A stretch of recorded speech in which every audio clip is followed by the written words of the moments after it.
so me the machines aba no wono na de betu mu NDC fo ne mra hyebedwafo wo muni mu ho ma kyensam no do so pa ye wobre ye beje bre ye bepe bre bekinkani na de amamo enyuma ko bi na kura mu Divine Destiny Cosmetics ana Erica Cosmetics open ko a e kama no asra e ho a wo bag ne mpabo afefefe you na se kama won ku no so free Thailand ko pebi ne tom makeup so normal so e wo ho edum Mrs. Anoto Plaza 055 34 57200 055 57200 Fet homeopathic clinic nso enie o no gitu esa de akese ahinima kokobi 18 mu asma na also ulcer obeboa 0246 728 675 0556 272 afa ogwa fetu afashe ne ye ko fetu afashe ai nanya sabketu akra na ekua abochi a otoso ensia omahima no enye gidi nkwa keke emu be de papa Oyerepa ya ka ho bi Obapa Development Foundation ya kan bo madu dwumadi ebrew baso ya wada we ya Queen Mother's Day celebration no Chapel Square orokoto ewo ho nya sabketu love condos ho pebe bia da ma ho atowa hotel ba ko waji din a wayi ne ho apie free wifi ho DSTV pool and bar air conditioner ewo ho no mkota ho na ho njoncho kama edumanu 4BN military barracks achiriwa odro Ejaku Street 0501 689 624 0501 689 624 midi adi Piesie Lardi me mamu nyina ajo ensamno entremu eniem yeshen samno asna wedie ema to nyum empintini frichuwa tonton sansani dawuta esuye enya sabketo akra ofenso nananom etena ase a na se nanadwa afrano wa wotoso miensa womo ayi no se oba hema o se ye atagifo wa ene ya tedenne atadwe ene ya tedenne ofenso akonkondi ase adehibusua no ene woni a wosi hini tu ahene womo ena womo ayi no na nyakopo eboa otufo setitu a wababie wo ebeyi na kire amansa nyina amihu sampa na dwa afrano otoso miensa yaje no atom nana ata kwabena eyabusua panyi ema ahyerem adehibusua no woni samtwofo kasai na wokasa no so na eye enije nko a ene ma yehu ha no eye enigisem ama ofesoma nyina eni ehyem eye ngodi asefo ye ba ye mina nan waye bebe ya ma ofesoma oba ye anamontia wotunu efi oba ye wonti nai do so ye bia woye na we wodi tuye ni se enche bebe ebe yi ni wahima ampanya mpado so wodi wosie ayo akese ne wache ofesoma se awase woni wahima mai because na wahima no ache bebe so mo twwe ngom ko ba bia na adishefo ni busa se na bebe wahima beba na bebe wahima beba na mincha de ene dai yakopwa hye woni wahima na dwam na kenten awotoso bi etuma yi ni wahima jama ofesoma ene akonkodi asefo ene ehyemfo nyina enti ene edina sepa se wahye se ni nyam jama ofesoma nyina tameko asamtmewi opuso ho afuti wodi man se wonpenka bomu wonpe ejichemu dia ampanya paso wo baye nan aya fiti a chese kabo ni die wakabo mpa dentia me mejiri di wa pese di wahine kachi opuso kachi anwa wati medisum ebi ne waye ni bikoda konya no aye hyemfu akonya a chese ankojaze fo no so o mo beka ho enti openka mu dia o mo so bedu ohima ni bipai enti se aba de sadia yeso ohine wo yi ono ayi ofa ahyem ohine no wadi ankodi su ama ohima yese nka bomu no a o hwe ne eburu kura because ne ba ye nyim se bia nka bia giche mbeba enso wanye ne sa obe nyina ene waka nyina bomu na ye ho die mu kanei nana atakwa bna fanso ha o sese bi oba hema ye yini so ye ba hema nanso won tra ne mpanimfo so e wo se wotie wonom afutuo amaboa amampuntuo aba anka oba fie mema ne se musa kunya no eba wache ene won so aba foforo nti aba foforo no bi se ahema dadafo no a wo mu hadeda no wo mu nyina be yanka bomu na de hia ofensoma no wo mbeka kire no won so hu e ko be fa so a wo mu betua no mo because wo ba bi foforo a dada no mo fo no wo mu ni mi de ko so bia we dey aba foforo we ni dey koso nti we mu nyina ye nkabo mu na we mu nye di nkomo a we beyi en stick di bi e wo offense ma ebe ama no ebe ma onya awehemu no di ebu offense man nti ntieti mu anu onye suti ma abeda fo no ho no ene bebo ano nana atakwa banana no si ya pena offense chiame ye chiame kwaku wiafe kire se enkabom ye obese asobayire dotɔ nkabom ye biako ye ma ahoden no aka abom ubi concordia ibi victoria nkabom ma ahoden enam so ama offense womo anya ahoden na empuntuo akoso adi ahim na le jama kete wa ba na ohima nyo wa be yeso osili hima tu atoto ne nsa wafa atifi wafa na mpo wafa ni wo fa bi anu ho se dabi o sai no kan e che fensuman se ono de wa bin kabomu ena eba so enne ewura na jama kete am ye hu se yo kan ye no wo de ye adwuma se bin ko bi a akonwa firi ni nkyɛn mfinhia ahanu anya adwuma nese ko sa kofa na ko kofa konkodi ase na so for kaya no amana be mu de se bi ye hwe nana damra kenta otoso mienu ne nana ye bedu ya ye fe nana ye cha se bo na de nana damra ke odi nana sa wansa esi ade so e no sa de nana wi afia kenta otoso mienu si ade so so no ye hyiremuni ye ne nana damra kenta wa ye ama ne nana ye cha ye fe nana ye bedu wo ye no wa me hu se bi ahyemufo no se bo mu wo edoma akonkodjasefo eti enese we yi na afra no wa wotoso nyensa anye obi anwanwa se de ne nana ye chan oyeye no enwo nsusu aba be yibi na dwamra kenten ye ka o ma be kosema na dwamra kenten ne di bedu se bi ofensu ha wo de beja asase a ya yetiso eti ye ko yo yewura ho no te kokoso no onsu tu se bi ohima ne fo se onhwe ni ye na se bi nye ono kokodia so ne fo na edi na so so ko hu se asiremune ti meyi ni dia on fa kroye ani wodo ani ne ntra ana samre ya ba bedu hei tie ba ya se de mo hu ye ha no na adwamra kente ene wa ma ye hu se edo no a wo fa afra structure finsuman wo structure sebe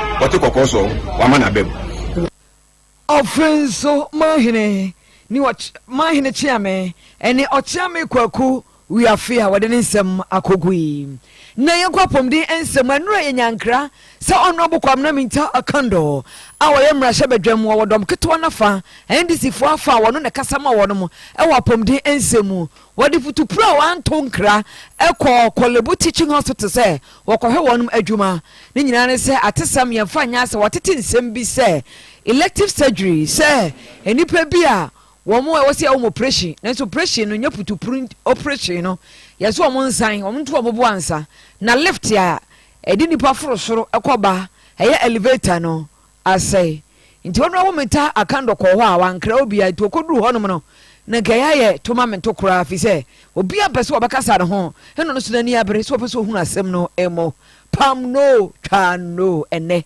elevator no odi abeto Facebook so atimi aye na Mustafa Salifo kasama for emakolebu teaching hospital wo church mu die ntia enu anka two car no ya ba wonom any honorable kwamna minta akando entem ranking member on the parliamentary select committee of that we didn't know he was coming. If you had known, we would have granted him the necessary courtesies so that he would not have that kind of encounter with staff who didn't know who actually he was. I said, the name said to be in the hospital, even if it's unannounced. But as soon as you come here, first and foremost, what you do is that you go to administration to go and announce your presence. So administration will, whether chief executive is around or not, he will ask directors or some officers to accompany the high profile personality to whatever area that they want to go to in the hospital. So that's why we were surprised. No, anti Ora Mustafa awaye kasama for ewo ye kolebu abaya resebwa teaching hospital no ena wakasa no no say lift no wo mo aye na ade a wo mo hu mprempren ye wo so mo ye na eboa na wo pese wo to no mafofora na wo di siesie ni ye nti brepabo no wo be to no mafofora no ma siesie di ye. Our message is that the lift has been fixed for now, but we only say that this is a temporary measure. We have a brand, the person replaces lift now with brand new ones. The static procurement process, within 6 months, the best is back. Say we are not, the other one. at the moment we can't just mobilize the two of them and then fix it. And they have to take measurements of it before they manufacture, deliver before you start installation. Anything I say, I bet take it after 6 months. We in EGMA say Piesie is left in the back. So I want to thank our patients for exercising the straight for us, and also apologize for all of us going through this difficult period.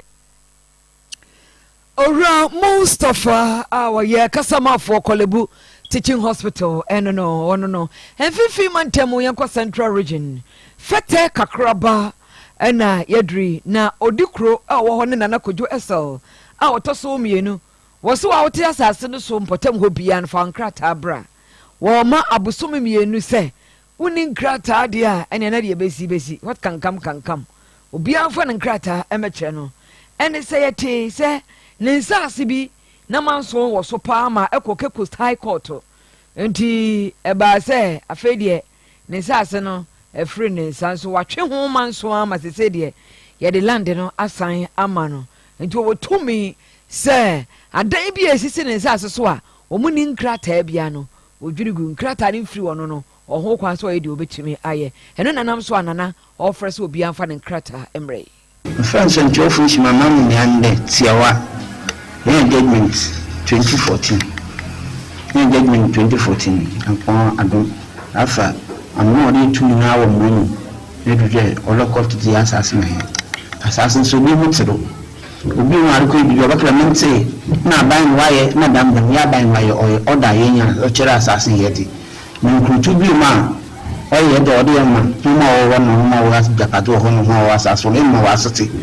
ko bi tira man fam nkwantanan abra ubu abeku tansa fetegwa na mukuru na ayuguru a oye sanko na fo ya asasa oye de bi wakotunton sase ana wode ejapadama no bi mo ho to da mu na wa asutire huru na ai fetekra fo asase to wa wo ejapadan wo ho asase ho biara huru gumo fetekra odukuru na asemia wo ho nka ma sentire assassin do nsi gba de mo bi ne pre yi bi bia o na kwan pepepe ntina ye kai obi ade no adi nyenye ade yende court yam kofe asase nti bura yituma no nti pre obi o assassin biara e wadan obi be ba ha be mo de wenya ode bi nti beniska na miniska assassin wonka wa be ni na o mba ni sram kwano otoda ba san fi na asemye ho no ntwase no kan oyo nkrata asene den onyemo nti asema wo ne Fete kakraba dikro ena yate ne kan yengra amanyo sem kakrai Dr. Oloji Baumi otu Franka Emma New Patriotic Party NPP amanyo kono wosin sem bi omofo e kan ya keka entam keka ni bosrim keka se drip no district road improvement project nam so am watoto mfidie aba excavators ni yakeka ho de be ya kwan na da so no a dwumadie na akwa nanimu ano emrashe bedwafo bi pese omo kyese eyom common fund no mu ne yade aba tina asem fra emrashe bedwafo ka no se oba gaskiya bani enye no kra enye sa na tie e wono an hyehyeye eye entirely my idea o se e wono an susue ena sa de no aba ense bo beto odwa ewo ewutu breku ewutu senya west ewo bra wo mabodwa ewo ewubia festival ewubia afasha asia owura ikokasa owura baumia kokasa ya wo chirechire mu na yentie ono anensem on that committee which I chaired, the critical roads committee, I came up with the idea that we should buy equipment to help every district to construct roads in Ghana. So we were to buy all districts, excavators, rollers, graders, backhoes, tipper trucks, and so on. This was an idea from my committee. It has nothing to do with Parliament. It has nothing to do with Parliament. We came up with the idea, we funded that. It didn't go to Parliament for any approval. So nobody should come and claim that they were responsible for all the equipment that we have sent to every district in this country. This was the committee that I chaired. We came up with that idea, and I made sure that we bought all of this equipment and we have taken it to every district in Ghana. So nobody should come and lie about it. So, ladies and gentlemen, you have to understand that when we are in this season, so many untruths are told. His Excellency, Olochi Baumia, was such a say, Yan DC for the Kaswa, New Winiba, Poinua, one more air and a echo wasana, woman is Kaba, was so Bagaski Yaba, and Yano cry, a Ghana buying, and a Sedgman, Odie. I also want to make one thing clear. I chair a committee. The president asked me to chair a committee. That committee is the Critical Roads Project Committee. I chaired the committee, chief of staff at the Minister for Roads, other members were on the committee. We had to identify certain critical roads for government to construct. Among the critical roads our committee identified was the 14-kilometer Kasua-Winneba road. This road is a road which is 100% financed by the government of Ghana. It is not an ECOWAS road. I identified that road as one of the critical roads, and we have done it just as I identified Adenta to Buruwa as a critical road, and we are doing it 100% by the government of Ghana. It is not an ECOWAS road. Nobody should lie about it. His Excellency Adaji Baumia, a born up by MPP Abaso say, Kui Koke, or my idea. Was the Abana and Woma Pia and Womasian so, Wabuapa. In education, we have provided school buses for Bajasi Senior High School and Senior High Schools. Obrache Senior High School has also received a 6-unit classroom block.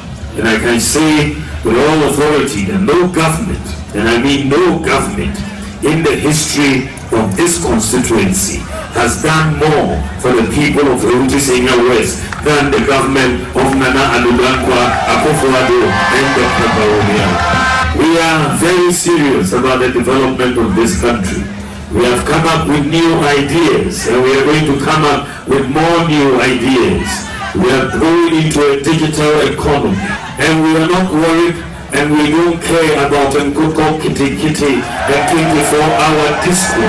We want real development in this country. So, ladies and gentlemen, if you look at the work I have done as Vice President, everybody attests to the fact that you will not find a Vice President in the history of Ghana who has done more work than Dr. Mahamudu Bawumia. Say Vice President Mapasi, President and His Excellency Alaji Baumia say, why Juma, the Vice President, Ohia promo na wakonanim ewubia afasha na ekoso 15 mantemu jumedie no ase na okos kasaye yanko Ghana mrashe bedwafie na Ghana mrashe bedwafie mu achi amehene wadwa lai pa na lai na wadwa no so ntimi nya hohwe na anything se mrashe bedwa ekọ ahomegye mu na putupurum ya from so mo nsamra eno no se wedie aha dwen papa tituru mrashe bedwam dom kase no so mama wama sambe chia putupurum sa anything yebeka ya owura Alexander Fenyumakin woye mrashe bedwam dom kase na anu ni wode article 112/3 no 1992 constitution no ya order 53 ni chichemu mienu no aha mrashe bedwam de omudi ya adwuma no wode ya adwuma ne se sa ensam no article no wo kire se mrashe bedwam emu wa hama bupen edunum etimi efre se mrashe bedwa ye metra se ne enka asem bi asem a ehia na wonya de sa request no de sede ne to edwa e wo se mrashe bedwa achi amehene no won che ho kura ata hwiebe enam akomako enso na otwentamu wotimi ma mrashe bedwafo ne te na wono mehia eno na honorable Abasumana Babi kase na ha adwede pa na sa adesere no a wo mo sra ye ne request no mo de baaye no wɔn si asɛ wɔ so wɔn si nsa nkrataa bi mi etimi nya loan bi keka ka ho na ma Ghana etimi adwuma wɔn ama na wɔn ka so wɔn ti fie wɔn wɔ break a ɛmoa ɛno na wɔn kɔ frɛ ya honorable Abbas man agba be kyese putupuru na wɔn ba no ohun ni sɛ ɛna yɛ putupuru saa wɔ so wɔn ba ɛwɔ sɛ ka wɔn gye wɔn ahoma na mmira wɔn ma hyɛ no ɛkɔduru saa. The frequent invocation of Article 1123 within a session of Parliament should be a concern of all of us. While the provisions are clear and unambiguous, we must consider the broader context in which they are intended to operate and legislate to set down the preconditions under which the article could apply. Parliament recedes to focus more on its other functions of scrutiny, representation, advocacy, and diplomacy. Article 112 should not become a tool to keep Parliament in perpetual or continuous session, thereby preventing Parliament and members from performing the other aforementioned constitutional functions and duties to the country and constituencies. A frequent invocation of Article 1123, particularly in a house composed such as this 8th Parliament, could pose challenges to the governance of the country. The good intentions of the drafters of the Constitution could be turned into a horror movie. Was a shre no the article near Juma. Na omuni so bamba mrasha bedwa mukura na no makomia so na aye adwuma na so putupuru ba bia mu mehiem o se sa de na ebro so a ebetimi ha adwen ebetimi hunhuna aban no ebema aban na adwuma no efa bi no akwa bibia ho ntiamoa wonum susu emfa sa eyi na enya adwuma se ye frɛ gira so ne afrɛ da bi emmoa ye to so na ye kwa afi ya bato ensem address atwadwuma se municipal office National Commission for Civic Education asoya wɔn kyerɛkyerɛ Ghana for yasɛdeɛ ɛne ɛkyɛfa no wɔn adadeɛ bi adi a ɛbɛboa ma afia bato yi ayɛ ɔdɔnko a ayɛ nwuti fafa hejole zaman lafia ayɛ asomdwe ɛde ama yɛn wɔse ɛyɛ interparty dialogue committee ɛkyerɛ sɛ ɛyɛ amanyɔko ahodoɔ mu nipa bi na wɔn hyia na wɔn atwehwɛ adwene committee a wɔn bɛhyia na abra no wɔn bɛhwehwɛ adwene hunu kwan bɛfa so a afia bato wɔn de bɛfa so a asomdwe bɛba ntawantawa bia ɛma ora Jacob Dujing wɔn ɛyɛ krosin no mu NCCE director wɔse bambɔfoɔ amanyɔfoɔ mu mpɔtam hɔ no mu wɔn nyinaa ɛnwenta so sɛ asomdwe bɛdi ahim yɛkɔto abayi abatoɔ brɛ ɛne abatoɔ no awieyɛ. Security, for instance, political parties. I'm urging all of them to stick to the peace message before, during, and after the December post, because the political parties have a role to play, and the security agencies also have a role to play, and then the media, you have a role to play. Together, we can have the peace that we are all yearning for during this electioneering. So, if all of us are able to discharge our duties diligently, surely we are going to have a peaceful election come December. The mandate of the committee is to investigate cases of abuse of electoral rules and regulations. They have been urged to issue joint statement of political issues to diffuse tension, and then they have to also hold joint radio discussion on peace and tolerance. They have to organize floats, fun games, and endeavors to educate the public to promote peaceful coexistence and acceptance of divergent views, because the constitution that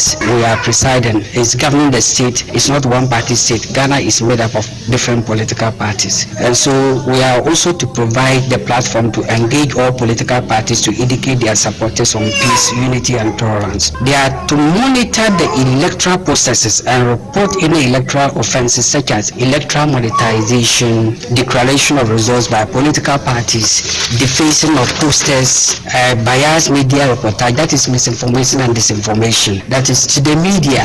Whatever I'm urging you, whatever you put on the public domain must be credible. Ora Jacob Dujing ononona address at adwuma se municipal director Emma Abato commissar no ene Mrs Faustina Wiafe wose amanyoko no nyina hwe obi a woyɛ ade ene na no ba ko bi o mo fa ne se won hwe electoral director ma amanyoko bi wo hu asamo a wose samia chese ne spell ne no ma bi sisi so kura Wobu ho a 200 no or say 20. Saa no ma no ma nyina be ha adwen betimi de abufuhye waba. Enti yesi obi a wonim de e wo abato ensem mu. Wono na amanyoko no wo munyino manemra.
Oyerepa na Juso Edra Divisional Police Crime Officer ASP Daniel Champon watch say ha dwen pa say registration exercise no na ya no dey twato no antawantawa bi bai o say ha no papa amanyoko no fa emranya adwuma. For the purpose of this committee, political violence, registration, then the last day something happened. It was in by Abraham said the two major parties. They were having representatives and what they were to check the Kofi it's really recommended for your people to attention. And we said, both sides, we are still waiting for them to see. Aside this exploration, this is and then political issue and we are hoping that they will be alone and just say also meeting both parties and then representatives from our channel and to come accept the need to keep peace because we are it's a little bit of a nation. We Openia Waye Edra Divisional Police Crime Officer ASP Daniel Champon. Ye ko abatu mu bia mendisi amanyoko no ahye bobi. Se wo mo ba ebeboa de di kan no wo se aban aswafo dodo a wo de wadwuma no titiri presidential staffers no wo bete so ama emra ayadwuma obete so ama kontambuo ayadwuma e wa aban mu ebio no nso NDC a ebeba no foforo ebeba no obese krosiri kropon mansi MMDC no yebeto oba ayi wo mo enye se omampanyi ne beyi wo mo hwi afri aso ye se appoint no kwa hanom ne kwa DC ene de atwem wo se eba ne sa no a democracy ododo amemu obekọ nanim ebeba level foforo kra kwa foforo so kra ebe mo manfo bo adwo akontabuo ebe ya adwuma constitution no emra ne ebesesam ama ye na adwuma yie ebesesa Ghana ebema amamuo ahyehyɛ fefefefefefefefefe ejina ho yemra hye badwa so o madwuma bekoso wano na article 71 no enwo hyehyɛ na ye mom di adodode no ni nyina wa yefri ho no honorable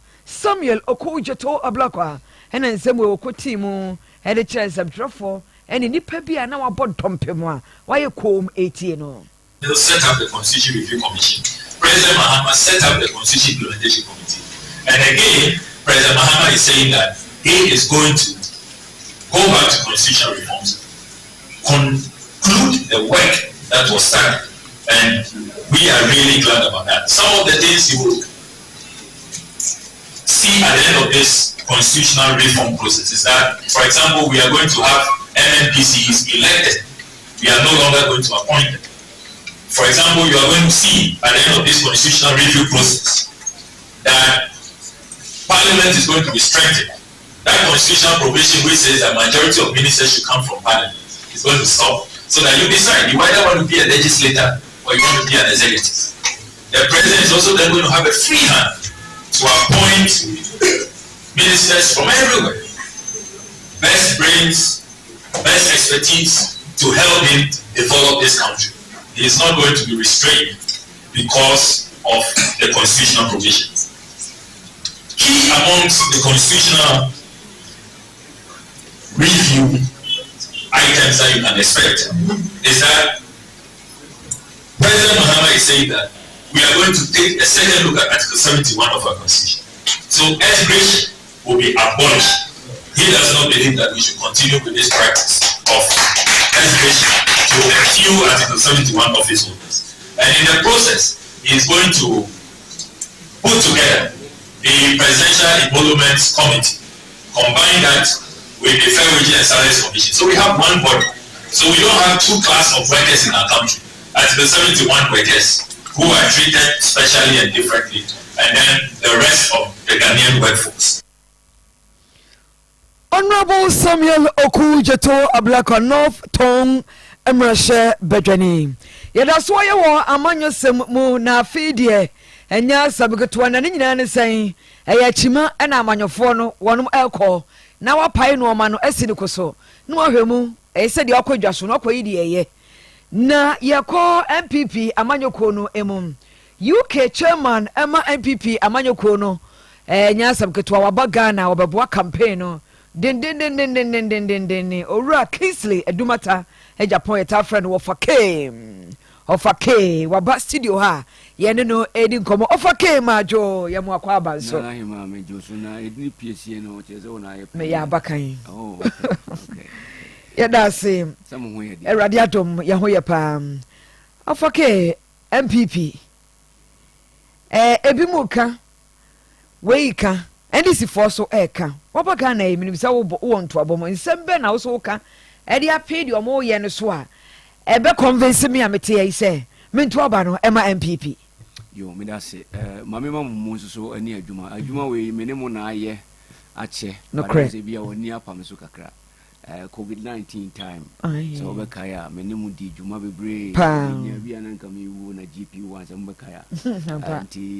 If you had a Miami fee and I'm a bias maniaji, my share, say baby, I'm more table more at Trakudu, and the more had that with summary. That is the loyalty that we are talking about.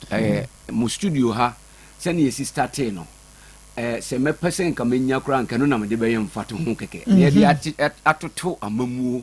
Any amanyo semu also musi mwache look at the environment among starting amum na akonia bani ya kukuhwia se na niema nyina krantimi mehwe mwade ye bodan ya led digital calendar and this is something that we are talking about enti aye wo kono nkakra enei wo kra bia bedru ba bi na fe branches ne dos na wo na fe wo so we akoye director general na wo akoye sa na ye no enti se wo hwe amamuo na media da bia meka me hye da nye true politics say me ba ya me MPP nti na MPP no ansem na meka keke ye chichire wo man a ye de ye nipa ni nyina ene sese ye som ni etime de chichire wo man na o hwe MPP adwuma aye epen sabi ye mu bi de ni afikakra so we saw the 1992 to 20 the year 2000 ye de hand over ma MPP na on mine 19 years governance from PNDC to NDC na sitting on net say ye nyina ye hu se na ye highly indebted nation President Kufoso mu pagya mu edi bedru lower middle income status 8.5% GDP growth oil plus all the social interventions free maternal care national health insurance scheme metro mass transit that is amamu nipa wo man mu nyina collectively obian say ka bibi wo hwe akwan President Kufo yiye abrinum ni ade megda so ka me say up till now sa akwan no na President Kufo yiye yengusu biem ebepima ne yentutu so kra na yasan de bi aguso and this is how the quality of MPP amamu city ye hwe how ye hand over ede ma Yewura Tamils ni Yewura Mahama yen GDP growth of 8.5%. Atamils are non hunyedin. Otimi grow GDP no amani could do 14% in 2010. Et ye ka GDP a de kam binum krantia se ene den. O mine sika dua na nkasa eno na ye de bone ho bra. Sika ye jeje to ye tua no ni ade nyina put together. Enti wunya sika ni bia gina ho na akoye ti se sika dua ni si wo na so aba. Macro economy no eno ne sa dua no. the microeconomy is ankana ampa ankaso na etitigu no fe obi enya ankane kakra di no eno ne microeconomy but yewura akofo ewie a yewura tamel sitimi di bedru sa pempenso no ye 14% GDP growth ye bebi sa question ye de be pa na si ya yewura Mahama taking over as president emra yewura tamel si free mu nyame fa ne kransie ye 24th July 2012 now timi to so free hono GDP growth of 14%. I will be a building from 3.4% and handing over to 8.5 to 14. Now, dreaming na guye. A man is about 3.4%. As I had the Yakoshe, I am a fussy. Wabra Bibia to Rencham BNC. Eddie Ghana for et me to Sumu for almost 5 years. This is how we have to rate this particular two parties. Say you be for Frokran and DNDC and you are sure say be a bit me a different kakra. But somebody who has been handed over a good year assembly ye jana a japadie one timi anhwe so. Asa hisi kan nyina ma we say den na say bia obi tifie na otienya Ghana yesan call IMF VM. Exactly my point. It was a you should caveat to be at the same thing you say at rentem bia NC. There was no any disaster around the globe. Now your friend of coronavirus. And so when we took over from 3.4% now, what you know, as I IMF 2017, 18, 19. Ghana was the fastest growing economy in the world. Not Ghana say oh you're rich, but Ghana na na dia homa bona sene say ababo so say me pesa me timiti tsire me man na mpa because baby amehia ne honye. And that was the second time I happened. And President Kufuor the same thing here fire. And John Dramani Mahama the same thing here. Say I no say even in spite of all the challenges that the whole world, mommy, planes in United me see from almost 1 year. Planes a real aeroplane na o dey calculate if you say planes to 1 day ni to 1 day the world generational economy in terms of revenue. Ships a we are seeing na a sea from wabra and two for more than 6 months to almost 1 year. So you can imagine what the disaster was. And as a nipokram person make me a people that died in COVID-19, professionals who are expertise running the affairs of the whole world systems. 1 year expertise, almost 1 million. How do you replace this even human resource capacity? And so that is the reality we are talking about. And I'm thinking that Ghana for my say President Kufuor fa akonya we no na ye disaster na or fire or ye adwuma na mpa President Kufuor do be fa na ye disaster na obefa boni bia nsi or ye adwuma na mpa ampa ofa wie no kra no senye coronavirus ne ba ya mpa. We all saw it. Our GDP growth from 2017, 18, 19 was 7%. The man on the crown now 3.4. Move away. Free highly even the IMF crazy. For us to go to IMF, na ya pana, na ya kono. The BBNC, our mismanaged economy, Timmy Bakache said, and 14% GDP growth no mudi jamino. We are to about 2012. Also in 2013, the first State of the Nation address, or Katre say, Wajin Namono Amanakadumpi. And that these are the reality on the ground. Mestre and never be amiwoya santimem. And this is a decision making ya. Yan ya party mu asantimai e kasa na ampa as I say it me winning abampa. Mestre obia wabamu abu. Wa support to MPP wabamu abu enei e ka wonko wo se asomasi me frɛ no wamfa me kohwehwɛ asomasi wei o manhu no nye wono na ye hia no ye nyina ye nye na akwan dodo yi hwɛ rosa na na do yegu Ghana ha hospitals here in Piesie 111 hospitals e bia sipen President Kufuor kofa Eurojet projects by. And never seen there, 1 month me and so for line interchange for 4 years. A kaka credit to a buakwa.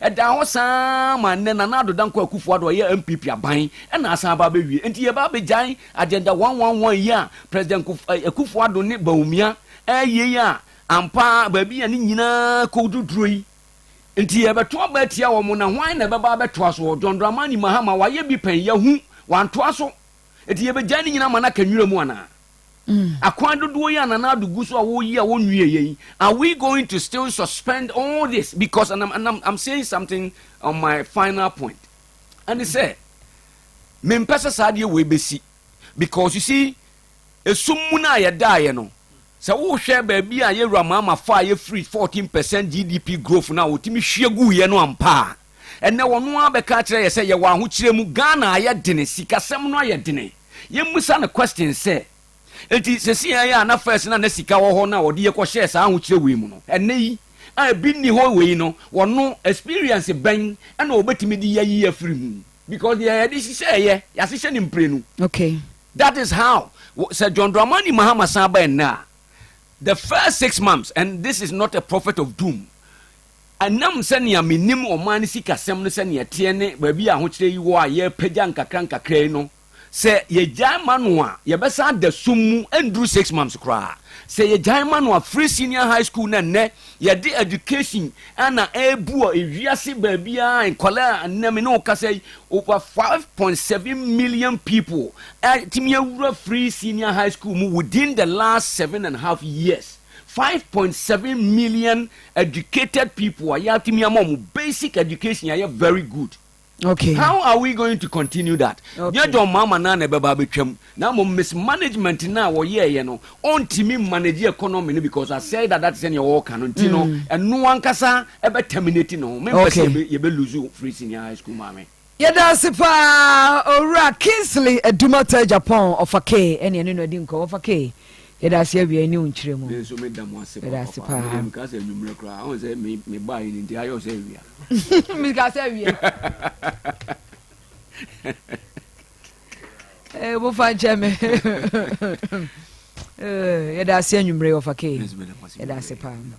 Of a K UK New Patriotic Party MPP amanyoko dwam treni yeda so yeto aso ewo amanyosem no emo National Democratic Congress NDC amanyoko no fekwa wo mrahye badwafie mecha minority wo busi asabi ha omopa efa voter register no eho wo mu ne se ase de yensa keka se de wo se ye ne nyesa na tie eno obi wo ho a enkoye na wo ka se na no kra abato ko bisa gitu mu se eno obi enkoye ewo mu Dr. Kessel ato forcing HSM enoma bia ewo mu no when we ka say irregularity head no irregularities no head also pop anya dia ba ye betimi age atomu kra wo mo nyintum e ma ne nyeye fi say ade ne ko ntirimu a ensere ho ono about forcing. Right Honorable Speaker, again the Electoral Commission has admitted that the voter register is riddled with irregularities and flaws. I dare say, Mr. Speaker, the scale of these irregularities is such that someone may have tampered with the voter register database. Mr. Speaker, I'm sorry to say that we cannot vouch for the integrity of the voter register as it stands at the moment. The details of these irregularities are so fatal and cannot be accepted. We therefore demand a forensic audit into the voter register database. Was here go forensic audit? Ye hwehwemu pa na ye hunu fi so mutirimu ntini wo mokra na no na mrasha badwom dom kase na anu ni ejese mrasha badwom na nsem we siye Alexander Fenyomaken wasi o NDC we die ehwe animu mo mo pese aban nwumanwuma no wo mo se wonni keke ye fanto so na manne nye ho abato komisanya ehwe. We urge upon us not to condemn state institutions that are given constitutional mandates, including the Electoral Commission. I would want to plead with my respected colleagues to say that the Electoral Commission's register for the 2024 election is not credible, is very rich. Where we identify challenges, let's take these challenges on board. Let's not attack the Electoral Commission and erode the confidence that people have in the Electoral Commission and our democracy. We can do all the criticism, but we should ensure that we hold in fidelity the institutions of state that they have the responsibility to shepherd this democracy through difficult times. Onimonyafo afenyo make yemrashabedwam dom kese nanu nim amanya sem numuana running mate Emma Dr. Oloji Baumia wono ene Dr. Matthew Poku Prempe ne hokani ene Alma Pokuya na Jama adade Prempe wono so okonto abo a meka sei wakochia gamanche King Taki Teko churu a otoso mienu se wakosre ni nhira na wode aye de campaign e wa ba ye betunu emu enkramantam so afọ honorable Daniel ni Kote Titus Glover wone ama Pokuya na Jama dade ene tutu wono anamon na okasama maame no na ne kasa yemu no eno se anamotu onu matu no wonu se beboa wono campaign e won nkramantem ho pa na ma yenuanom nkramfo nso ato aba no ama Dr. Oloji Baumia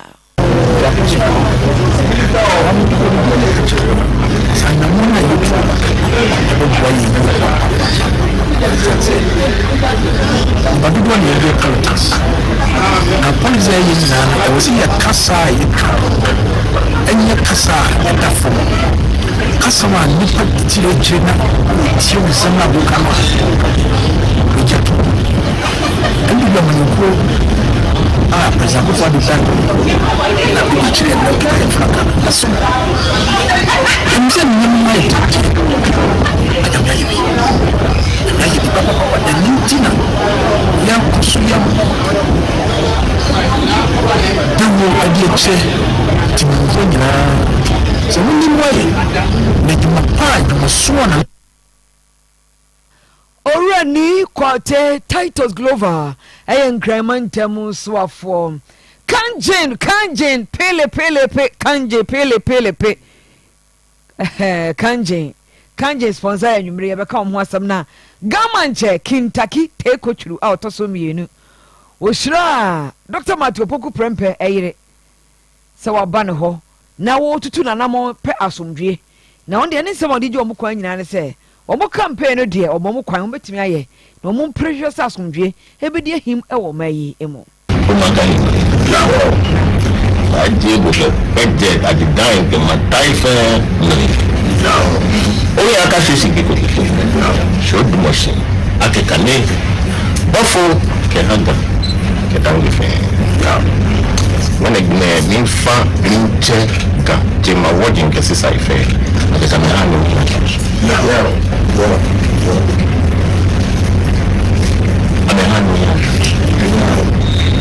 I'm handling your chat, Manyaba.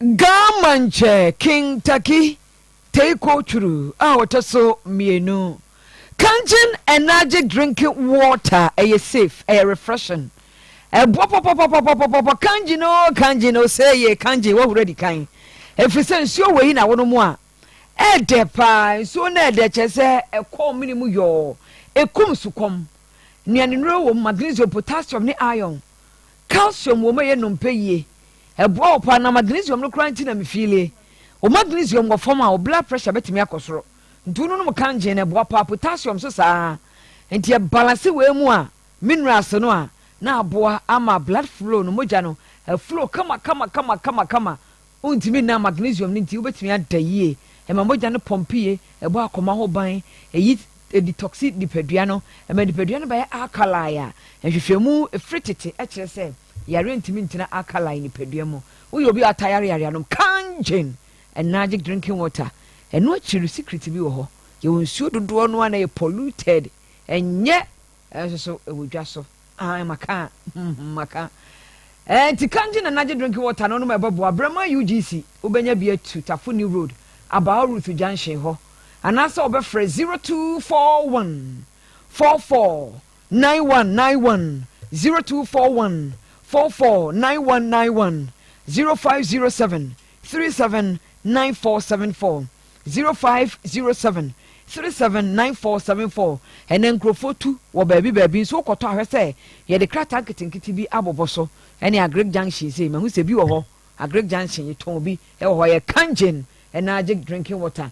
The next generation American International School no school way enya sam ketwa e mo ya admission den wo mo ya admission free crèche ekosi primary 1 wo ye promotion den wo nya admission fee bia term fee no ane lunch na betua na uniform o ma discount o ma abrumienu a o ma abrumienu ba ma discount wo ye hybrid curriculum HSA GS Ghana de no the America de aka ho o mo classroom ni kete nti o munya daaje e won kwara ne ho watch my na security wo pa chechefo no so ye train wo mu ye e na wo mo akiri kwa wo stadium asokwa Bulldog Joylux Hotel 4 Junction Joylux Hotel 4 Junction 0244503777 0244503777 0244648040 na yentoa kase no eso emamoe Franketu former NDC amanyoko ni owura John Dramani Mahama watch say DK microfinance sensam na ba ye no na ye campaign a ye di gu no fi keke ye mfanto so campaign chese no guase keke ena na wonom adigu no MPP4 adigu no wone ne mra hyebedwafo na wokọ bunumantem no say DKM branches no ona no nipa ne dia no na we MPP supporter pop na wono ena campaign we wo techre ota vice president Alhaji Bawumiachi den eni emeka say no the photos a chira a wo de kire say papa yentie his excellency John Dramani Mahama Mokai say 2016 Abraham Yemampenyi Jumedie bi by our friend DKM Mokai say Samre no MPP4 omo MP4 ni one mo omo bodja press conference says DKM no me any munu abalodi na dia Mokai nanu ya enchebia ena omampenyi abedi eche Bawumia oko okrobi ewosirima efe no nando na oko ho no onam no na abrantie bi ene ne nanam a omobo nkomo ena ni wofa a oye minister of interior and procedure ojitu mu se DKM rura no oye MPP ni na oye one of the financiers of omampenyi abedi eche Dr. Bawumia Owa Mahama tuaso na ntuaso no eyebose wo se kintampo agidi pa ewo dwadie mu oba obesi dwa abafu dwa otramoden edwa fefefe e de ama wo no Esan say kintampo eye the center of Ghana hani Ghana fifin enti enyome bi wo ho a ewo se yeboa na kintampo efa ne tuba pefra mujoma ewo ha efsem fata kintampo ezu enti NDC ba yebesi jom no foforo ni aye ne fefefe ezu ebi say nipa free stream eba kintampo betonyo mako ebi so free south eba ebebi gwa wo kintampo enti o say yes jom no say na ebeya kono say obia ebetimi aba ejom His Excellency Aula John Dramani Asankusu Mahama enakasai na independent parliamentary candidate ewo supi abatom pesano eso any ora JB dankwa wose MPP nie NDC nie ya bre nsuo che tuoma yeyiha every 33 day 1992 ya to aba anya NDC ya MPP sese Ghana yehunu se wo ra baby we nsuo baby yehwe kwama foforo mra titru wo mo pesado subi honom no There was a freedom fighter standing on the mountain. There was a freedom ba. Omunya freedom. Every NDC and people in some no mutu abano Emma independent candidate or no JB Dankwa woba or the other for ebebro.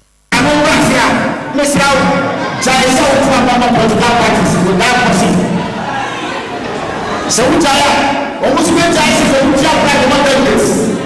I know everybody else is watching. They tell me now say what about me? So we will never have it so. The person will be able to me.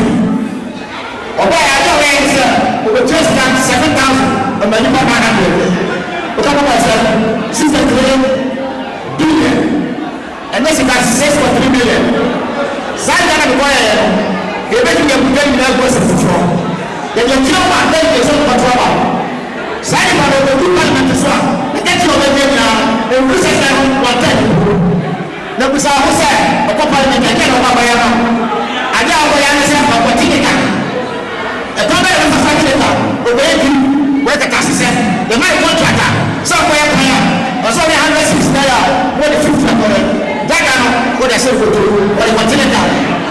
Jamie, I never said, me go job right. It's a very Sunday company, me or the land, the couple let mama home, Suvi for, the couple let mama, I'm also said, I'm back for the Sasso Papa also. Ora JB Dankwa and Nakasei. Quapro, ewo Cape Coast North, about 1 person so, HS a quapro, chrono, ewo 50 mantemo. Nana Quasi men's or Tosomiansa, on their henny. Was say, saying Quadankati, Kotu, over her near Nama Penimo. Nina na size, new of a size. Nessa when you change baby to an enam crowd because Nana Mary Nano, just a Quadakotuan and unti ye cry. Dead number Uluma, said ya. One no encotra or say a dross on a hard drink pa na wait dear. He bet me say a mayuano, Dachi, I won't put him all. Tima, over you there. Any child married.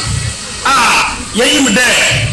Azingala, Obaba, Abafana, Prima, Onte Yebiano, Obiano, there. Nana Nija, no one might be the more than waste.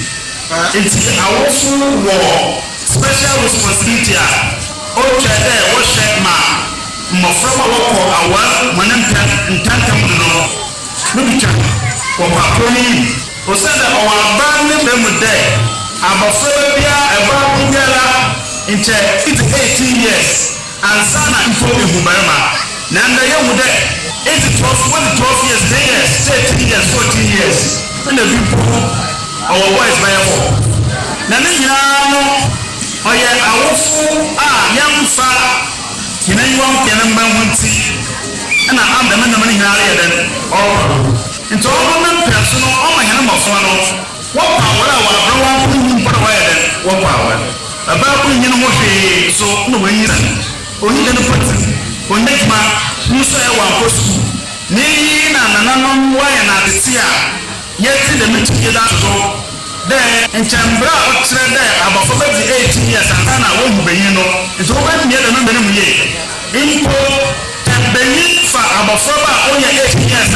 Obama and Black Sea, Manalo, to know be there. Nana Quasi men's autodo ebasa. And Waka say, Nana Quasi one face you are, or say I'm on your 4 horny, or my 1 horny. So yeah, I did be a toka babano.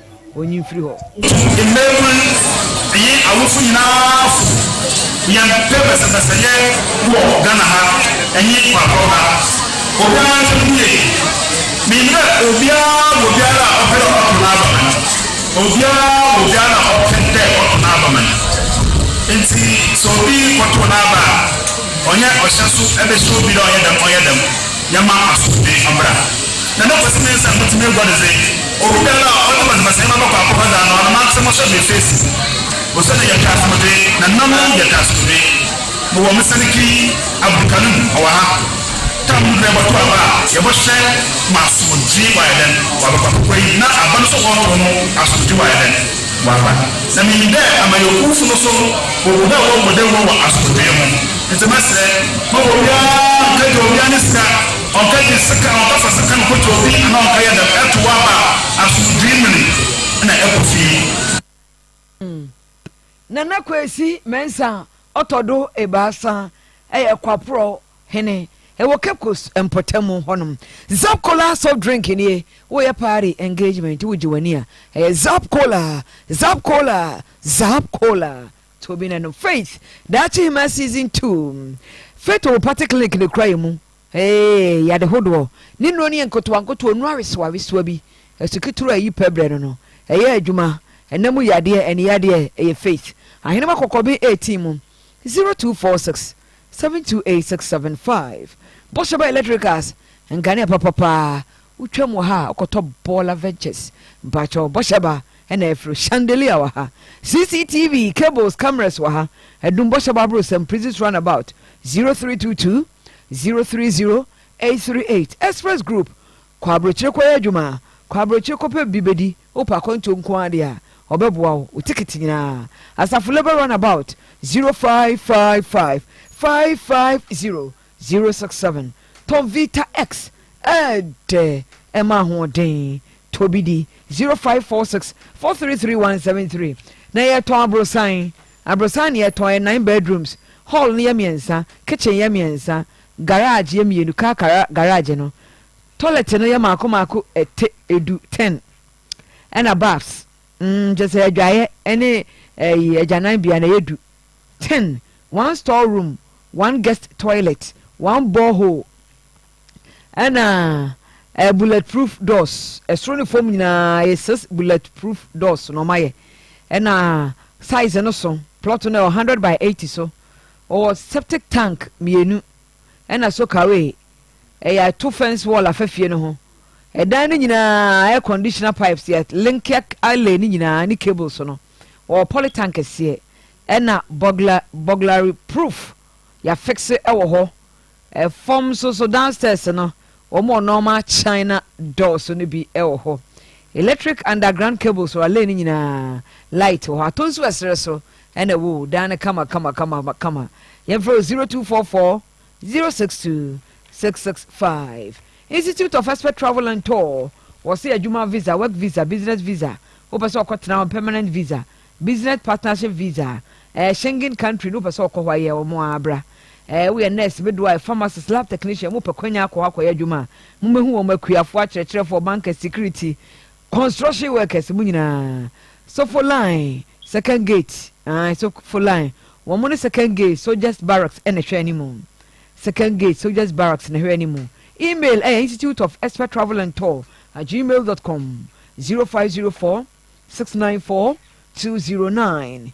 0538 0539 899915 0539 858766 ya na mafre memenda ya obabi edisika bi sika no fa no pragemu tafo ahemfie mpotam ho no fa no wode abeja ntibra ba kire usika no memenda ya usika ira anwumre no otwempam ho no hu sika no betimi aba abeje virtuous ma adwumadie no wakanya mu biom nyankopɔ bo aya wadai ekosi memenda ya abrabɔ mpa ni bi ahomache no miensa kosi anopa no num empam mu memenda de ne memenda no ya na osan twɛn dɔ hwere baako ade ache no na atwɛn dɔ hwere baako abɔ mpa ye ɛwɔ ha wenso so ɛyɛ Rashida Nuhu mfrihia edunwotwe mpatase na ɔte wetuntum bɛ na otwenie ɛna anopa no nkonkron empam mu frifie obi ni baabi ɛwɔ wonde ne bucket wa akra na wo mfie mienu o na abosomi mienu wo mu frifie obi ani baabi a mo ekɔ wo mai na wo hye pink dress ya try ye bia si abrenketa konkoden so wo behunu wo mu hu no 0543 553 706 ana police station bi ebe wo no obema wo no mo asomatimi dimafo Herbal Hospital Dr. Time da so eno no wo se bra no wo hwe just de wo won kwankwan na hododo won toso no toso ya wo se bra no wo hwe kuma se abu akwa atwoma ago pokua se mayra enkra wo ho 0244 774282 0500 7215 Ernest Ahiab and Francis Ahiab 10 years any 8 years omo ya nuanu mo foru krom no mote omo ye tuntum ebe na otwe anopa na otwe ni o anopa na omo frifie so omo kotokoko aba omo man krank to amieni omo kotokoko aba ehu ba bi omo obi ana busuase yesre momo ani ehu omo ade hye 0559 972821 0559 972821 ofra ebusuan ibehu wonom de hye kama na aboa yemfa eyenkai boye ento asoem pasofo ni Orantwi Joseph dodo na friend Kwame ora Fred Kentwi wo fake no ora George Prempe Company Limited Kumase ha Kwame ahenkrama afo KNUST elder superintendent Isaac Boache ora kwesi adunia busuan nyina asem famfa kasafidie so na yɛnsie yi sɛ ɔba panyin adwo afɔdwo ne ta afrɛ no man panyin no wayɛ onyankopɔn de a wonya mfirihyia ade okro enson ebia na wonte na wɔne a wate nyinaa na yɛdi na ɔtwe no wɔso wɔkae mu sɛ nyankopɔn boa me mendai wo obeyi no atompamu na wayɛ yiyu amane ama no memenda no wɔde no bɛtompam ahoakye bɛɛ no nan na afei awufo som no St. Anthony Catholic Church for ene bɛyɛ adi ama no wɔn bɛyɛ awufo som no mu wie a na wɔn akɔkora no wɔ St. Anthony Catholic musie wɔn bɛba bɛtena se ɛwɔ bɛkwae abɔdɔm na wɔnom ayɛ ɛyie no ɛwɔ hɔ nom afei 8 September ɛyɛ kwasiada ya no wɔn de na aseɛ so bɛkɔ akɔhyehyɛ so wɔ St. Anthony Catholic Church ɛwɔ ɛhɔ nom na ɔde na aseɛ so no kɔhyehyɛ hɔ a na afei ofiri hɔ a wasan bɛtena se wɔ bɛkwae abɔdɔm na wayɛ ɛyie no ɛnkaeɛ ɔsradofo agyamfo aboafo so ɔmra ɛmɛboa wɔn na onya ɔba panyin adwo afɔdwo kwan ma ɛnyɛ fɛ aha ne ɛde nsɛm no nyinaa ɛsie owura Emmanuel Oduro Korea na ɛsɛ mo bi di hyɛ isi boama ɛba Emmanuel pepra ɛwɔ ha afei wɔne a wɔakyerɛ Jimmy Cliff ɛba edusi pokua ɛne wɔne a waka Gina me body Gina sama bre Gina show so ɛwɔ ha medin ɛde Piesie Lardi Domino's Vobiscom erade asomdwen kan ewiase wobɛtumi de aboa kotere